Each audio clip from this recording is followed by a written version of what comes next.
Si sono ritrovati a Villa Letizia alle 18 e dopo poco più di un'ora avevano già eletto i primi due componenti della nuova giunta. Dopo più di un anno di commissariamento è ripartito così ieri sera l'ente parco del Sile. Come stabiliscono le nuove regole della regione, sono 21 le rappresentanze nel Consiglio, seguite da 5 componenti la giunta e tra questi il nuovo presidente. Primo eletto il rappresentante delle attività produttive, in particolare agricole, all'interno del parco, nella figura dell'attuale presidente del Consorzio di Bonifica Piave, Giuseppe Romano. Mi fa molto piacere rappresentare l'interesse del mondo agricolo all'interno di una realtà importante come è il parco.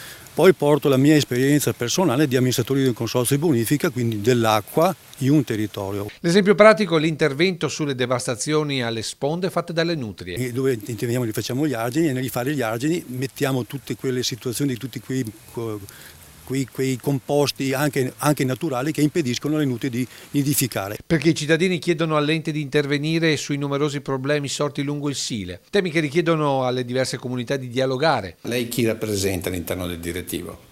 Sicuramente anche i colleghi sindaci che ci sono, gli 11 sindaci presenti nel parco, ma soprattutto secondo me è da rappresentare la comunità del parco, quindi tutti quei cittadini che alcune volte vedono il parco come, tra virgolette, un nemico. Tra i primi obiettivi intervenire sul piano ambientale, la vera bestia nera per molti residenti. Il piano ambientale è un po' vetusto, e mentre gli strumenti urbanistici attuali degli enti hanno già avuto delle migliorie e si sono adattati alle attuali esigenze urbanistiche. Poi sul lato pratico il primo traguardo sarà recuperare risorse. Si ricomincia sicuramente dal grande dialogo con la Regione Veneto. Intanto già ieri si è discusso di una sorta di autotassazione tra comuni per la manutenzione ordinaria come sfalci e pulizia delle rive. Bisogna mettere mano ai propri bilanci, ma per un risultato poi finale per tutti, insomma.